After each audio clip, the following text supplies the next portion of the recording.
So I'm Jonny Buckendorf, and I'm going to be talking about the virtual laboratory resources that we implemented in our medical microbiology course here.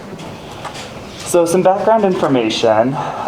We have an undergraduate medical micro course that can be taught with or without laboratory sections. The reason that some of the microbiology courses are taught with a laboratory is it helps students understand pathogenesis, differential diagnosis, and likely pathogen identification.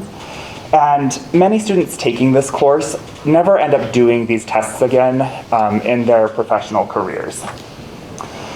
Using highlighted laboratory tests, we wanted to give students more visual interaction with the organisms without them having to learn how to perform some of these procedures that sometimes can be complex to learn. We have two sections of medical micro that are taught at the U of U. We used one section as our control and the other was our test section. And we wanted to determine if adding this virtual laboratory into our medical course really increased students' understanding of microbiology concepts, and then again, if they could retain that information past the course itself. So the methods that we used is we had section 1 as our test course. We included additional virtual laboratory resources. This was things like pictures, videos, some diagrams of how these organisms look on traditional media, and how the people in the laboratory are going to be differentiating these organisms. Section 2 of this course is our control course. This was taught exactly how it's been taught for previous semesters.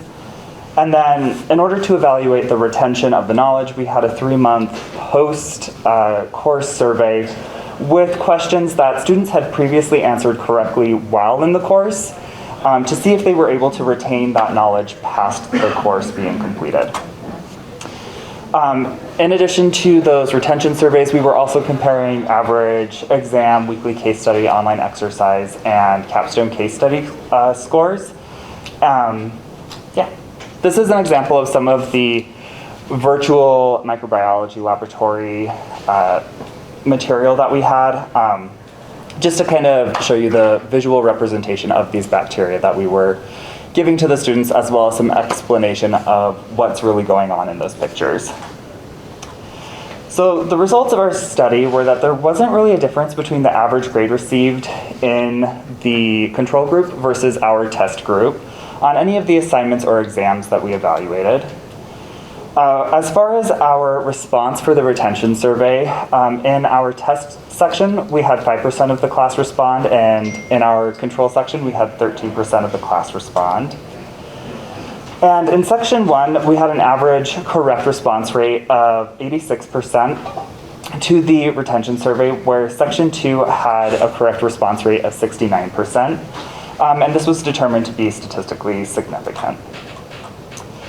So the conclusions that we drew is that there's not a significant difference in how well the students perform in the course itself between those that receive the virtual laboratory and those that do not. But there is a difference in how well they retain that knowledge after the course completion, which is something that we actually really care about. So this indicates that the extra work that we put into creating that virtual laboratory may not help them perform better in the classroom, but hopefully helps them perform better as a clinician down the line. And there is a caveat that the low number of responses to this retention survey limit the dissemination of the results. Questions? Are you going to try to publish this? Yeah, that's beautiful. Your question as well? Yes. Yeah. Okay, good. Yeah. Yes? Was there a lot of examples of virtual laboratories when you did your lit review? How innovative is a virtual lab in a big academic setting like ours? We didn't really find very many examples of virtual laboratories. It's something that's started to kind of come about.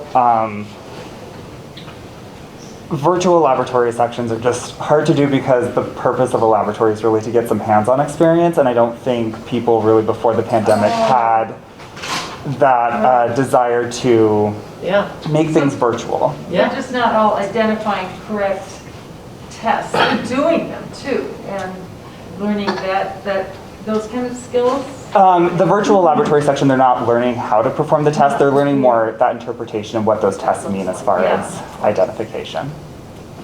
Cool. Yes. Can you speak to same educator between the two sections from a Yes. grading perspective? And then I know you talked about low responses, like what was sample size for the follow-up? So our instructors were the same for both courses. Both of these courses were taught online.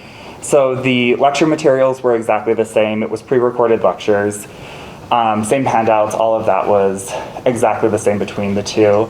And then section 1 was 112 students, I believe, and section 2 was 74, I About believe. 10 responses from each group then in the 3 months.